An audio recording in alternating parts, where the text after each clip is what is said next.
Are you ready? Yes. For part 2! Why am I yelling? I don't know. Okay, didn't even realize you were speeding, so I might as well just go with it now. We got the block!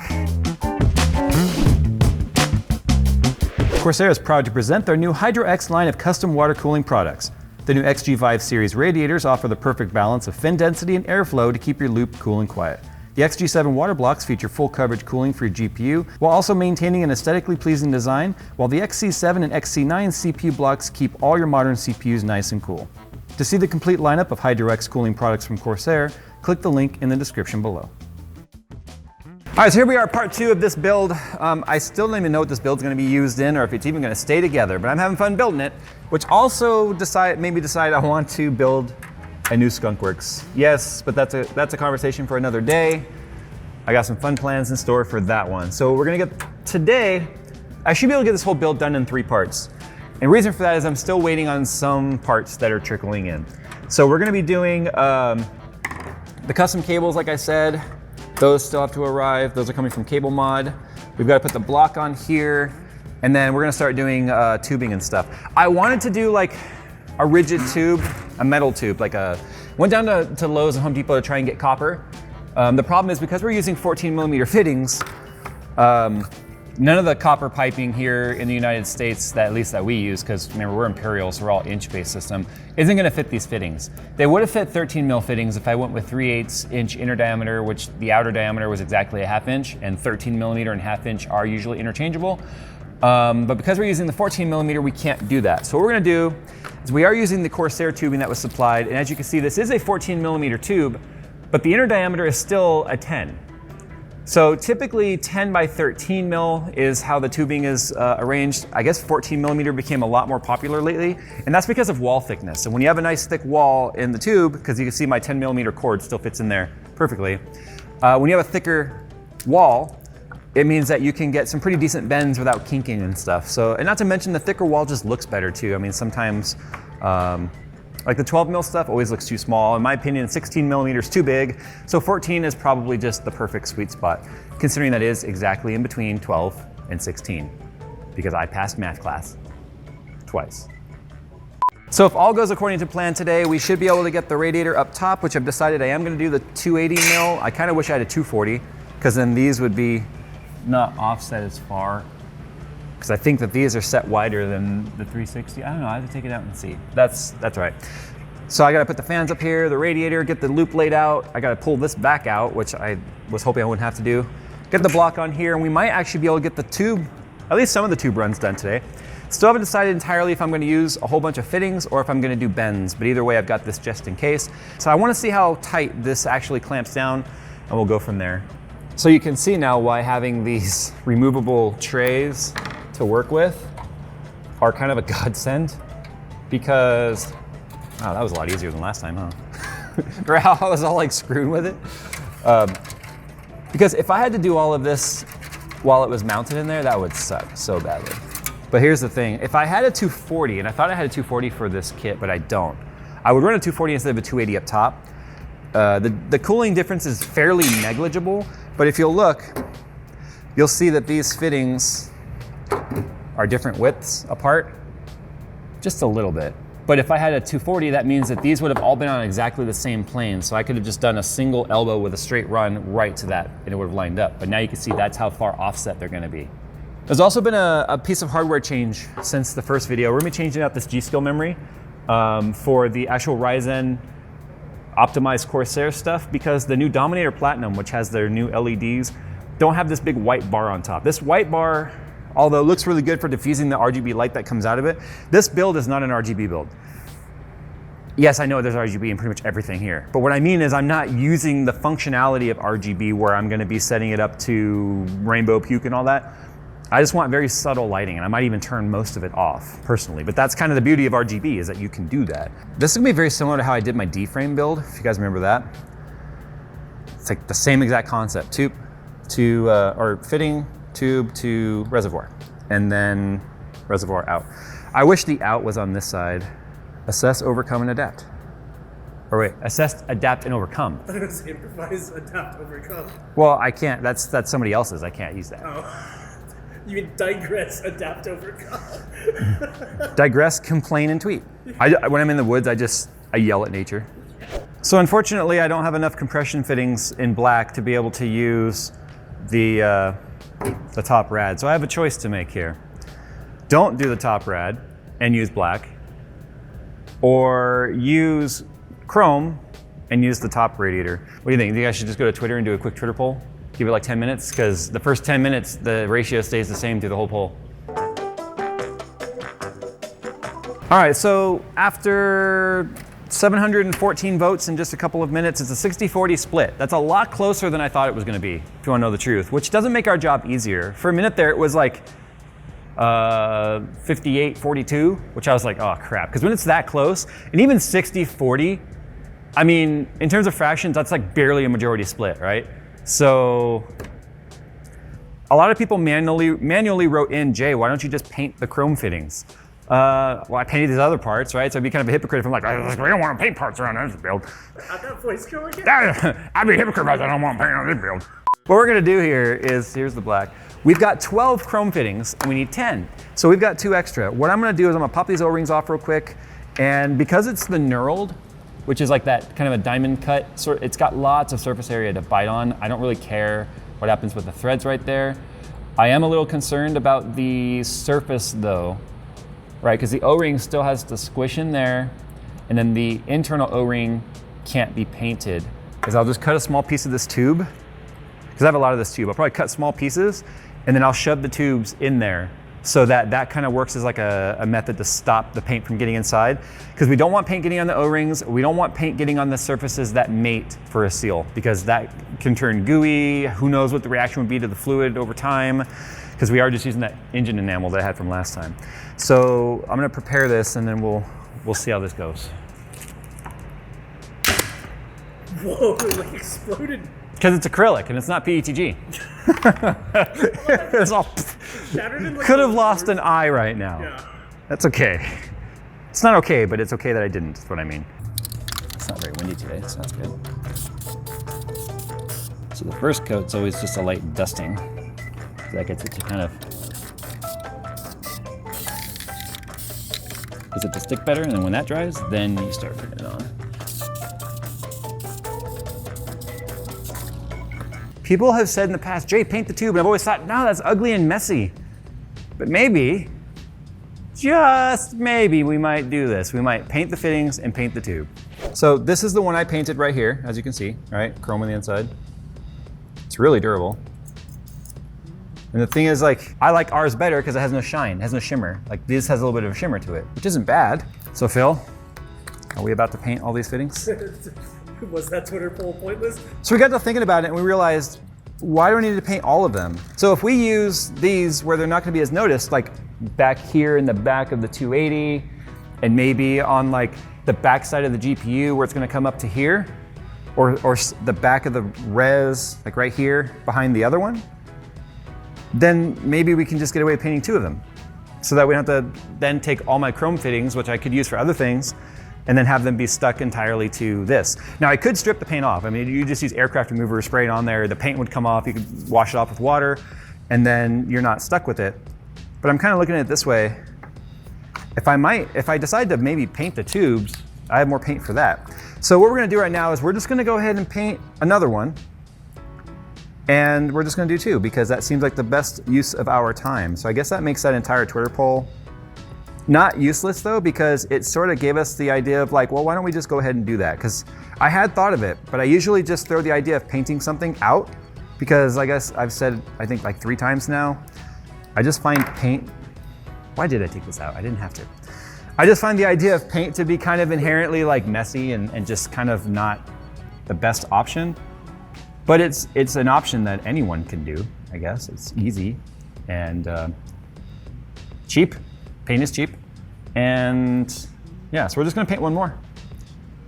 And I guess you can call it lazy if you want, but it's not. I don't feel it's lazy. Efficient. Yeah, efficient. All right, so with just the house lights on, without all this light blasting at it, can you tell which one's the painted one? I mean, at the angle you're at, you probably could because you see it's chrome in that one. But this one's the non-painted one, that one's the painted one. So as you can see, that's why we're making the choice to only paint 2 of them. Yeah, that works out really well. And then of course, once it's in the system and you're looking at it from like that angle, it's this one, right? You can't even tell. So perfect, perfect. So if you guys are wondering what paint matches, it's just the flat black engine enamel from AutoZone. VHT, I think it's VHT is the brand. So the problem now is I've got to get to here. So you can see that's like the offset, that's how far off it is. But usually what makes it match is if you could take like a dual rotary 90, or in this case, we're just gonna see if this will work with 245s. And you can just offset it that way. But the problem with 245s is you have the extra thickness of the knurling right there, which makes it not work sometimes. So we're just gonna have to see here. I also wouldn't just do a bend in the tubing for this, because the problem is the bend would just be like a slight kink and it would look really weird. I know I've done this a lot, this whole concept. I said it in the last video, I have like my methods and I just sort of stick to them. All right, so we need tube, and I need a way to cut said tube. This is how you cut acrylic. Yay! Ah. Just breathe your head. Ow, it bit right into my Why hand. would you hold the... Because like the sharp part of... But I'm starting to think I'm just gonna go with the 14mm carbon tube. Just order it up, you know? See, it's like, okay, there's one cut. Yeah, you gotta sand it. And try not to sand it by scratching the part that's visible too, you know what I mean? So it's like, do this to get inside. Probably not a good idea.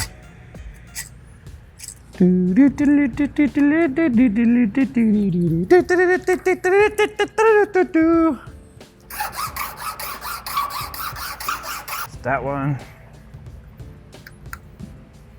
I'll say this for acrylic though, it's a lot more like scratch resistant than PETG.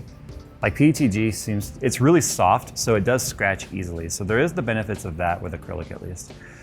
But I still think for the sake of this video now, since we are still sticking with the dark night-ish-esque theme, I think I need to source some carbon or black tubing at least. Transition. So as far as I am aware, this is the first Corsair 5700 XT block in the wild. It looks exactly like we thought it would. Oh, you guys can see on that side too. It looks exactly like we thought it would, just like the other blocks we took a look at, which I'm still inclined to go with the horizontal mount and not the vertical, but we got to get it in there and kind of see for ourselves, I think. Ooh. But I have to paint this piece on the top though, even though it's going to cover up where it says Hydro X series. Because if I go horizontal, even if I go non-horizontal too, right? Oh, I forgot about that. I love Corsair and the fact that they pre-applied the thermal pads. And thermal paste. Look at that. Okay. So anyway, that silver just sort of clashes, right? There's no other silver. Like that's silver, not like shiny. And then if we go like that, at least the nickel block would show, but I still don't think I'm gonna do that. But what I might as well do, at least right now, is take that piece off and let that start drying and paint and dry while I'm screwing with the other stuff. This is why I love my iFixit kit. If you guys want your own, you can get it on Amazon. I've got a link down below, not a sponsor. So this should be a really easy block install. Kudos to Corsair and their first water block. Appears to be built very robust. But the fact that the thermal pads are pre-applied and so is the paste. I mean, when it comes to manufacturing, that's probably a fairly pricey extra step in terms of manufacturing. Because I don't know if like a plucker could do that. Like I think a human probably has to put those on there.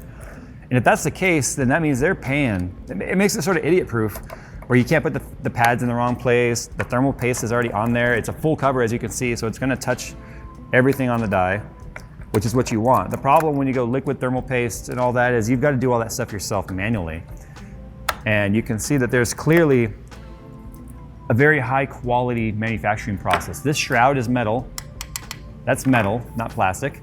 So be mindful of that, you can't scratch it.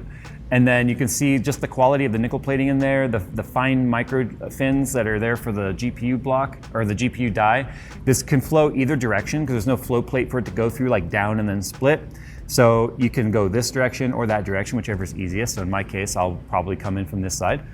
And then when it comes time to mount it up, you don't have to like play the game of trying to get all the pads on there in the right spot and hope nothing falls off or squishing your paste too early. So we're gonna just throw it on there and see how it does.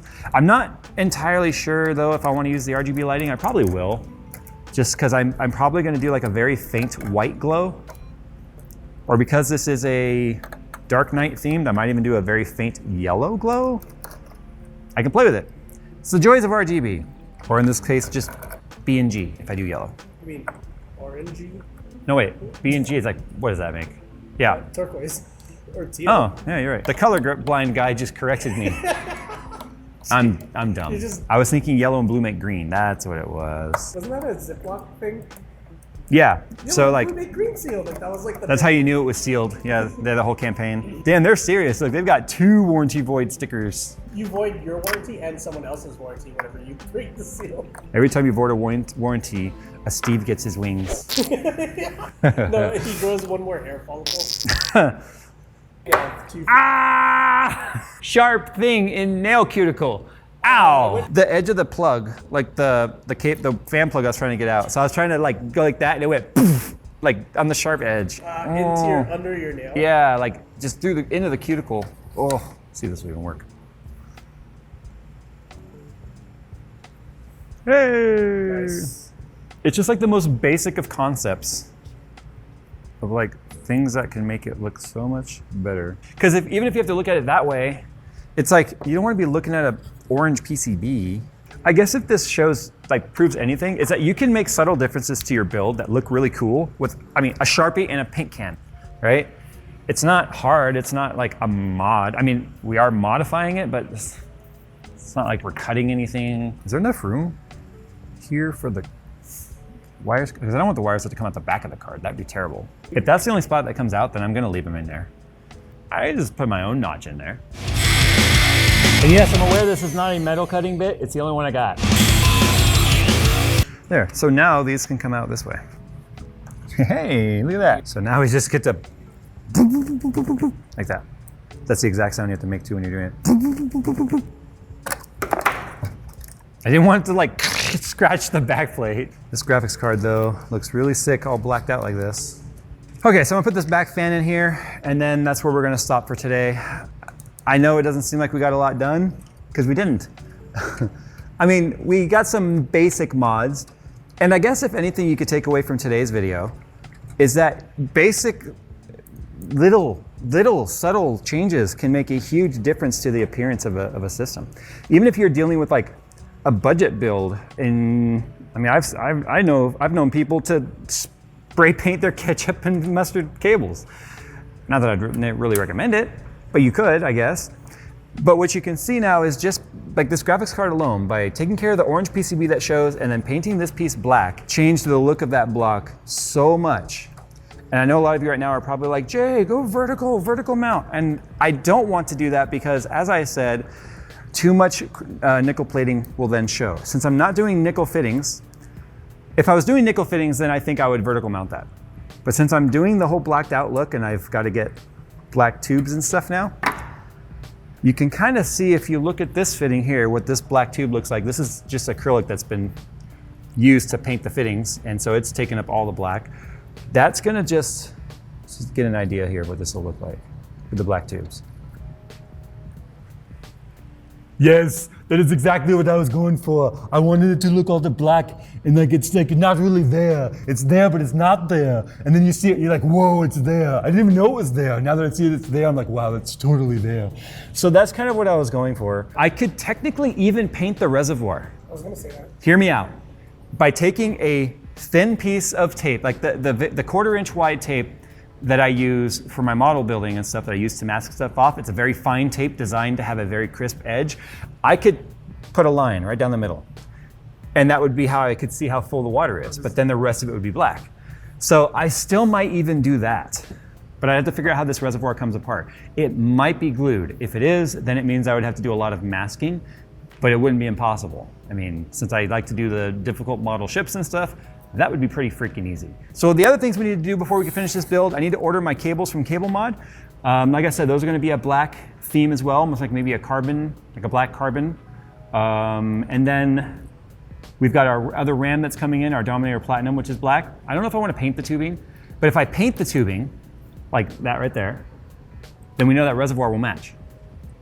So if I get tubing that's already black or like carbon fiber or whatever, then the reservoir may not necessarily match it. So, man, decisions. Well, there's time for you guys to sound off in the comments. By the time you guys see this, I'm still gonna be arranging with some parts that need to come in. I'll be waiting on the cables and stuff.